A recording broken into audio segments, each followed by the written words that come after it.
आइए आज आप सब सुनेंगे माघ मास महात्म्य कथा में चौथे अध्याय की कथा। तो बोलिए प्रेम से भगवान विष्णु की जय, माता लक्ष्मी की जय। श्री वशिष्ठ जी कहने लगे कि हे राजन, अब मैं माघ के उस महात्म्य को कहता हूँ जो कार्तवीर्य के पूछने पर दत्तात्रेय जी ने कहा था।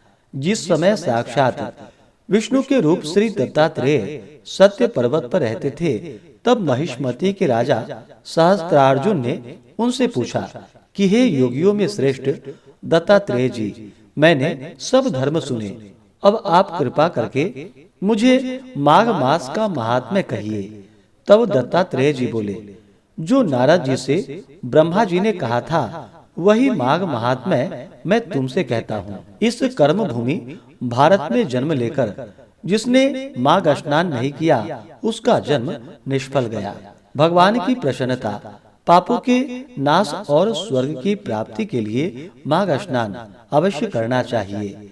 यदि यह पुष्ट व शुद्ध शरीर माघ स्नान के बिना रह जाए तो इसकी रक्षा करने से क्या लाभ। जल में बुलबुले के समान, मक्खी जैसे तुच्छ जंतु के समान यह शरीर माघ स्नान के बिना मरण समान है।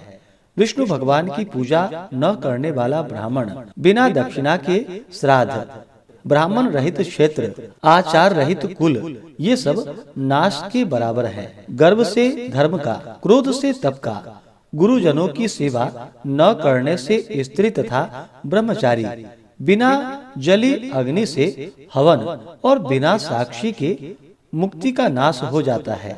जीविका के लिए कहने वाली कथा, अपने ही लिए बनाए हुए भोजन की क्रिया, शूद्र की भिक्षा लेकर किया हुआ यज्ञ तथा कंजूस का धन, यह सब नाश के कारण है। बिना अभ्यास, आलस्य वाली विद्या, असत्य वाणी, विरोध करने वाला राजा, जीविका के लिए तीर्थ यात्रा, जीविका के लिए व्रत, संदेह युक्त मंत्र का जप, व्यग्र चित्त होकर जप करना, वेद न जानने वाले को दान देना, संसार में नास्तिक मत ग्रहण करना, श्रद्धा बिना धार्मिक क्रिया, यह सब व्यर्थ है। और जिस तरह दरिद्र का जीना व्यर्थ है, उसी तरह माघ स्नान के बिना मनुष्य का जीना व्यर्थ है। ब्रह्मघाती, सोना चुराने वाला, मदिरा पीने वाला, गुरु पत्नी गामी और इन चारों की संगति करने वाला माघ स्नान से पवित्र होता है। जल कहता है कि सूर्योदय से पहले जो मुझ में स्नान करता है, मैं उसके बड़े बड़े पापों को नष्ट करता हूँ। महापातक भी स्नान करने से भस्म हो जाते हैं। माघ मास के स्नान का सब समय आ जाता है तो सब पाप अपने आप नाश के भय से कांपने लगते हैं। जैसे मेघों से मुक्त होकर चंद्रमा प्रकाश करता है, वैसे ही श्रेष्ठ मनुष्य माघ मास में स्नान करके प्रकाशमान होता है। काया, वाचा, मनसा से किया हुआ छोटे या बड़े, नए या पुराने सभी पाप स्नान से नष्ट हो जाते हैं।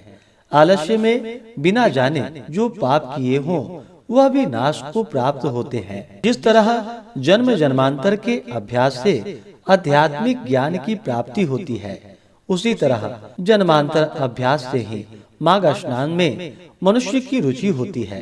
यह अपवित्रों को पवित्र करने वाला बड़ा तप और संसार रूपी कीचड़ में धोने की पवित्र वस्तु है।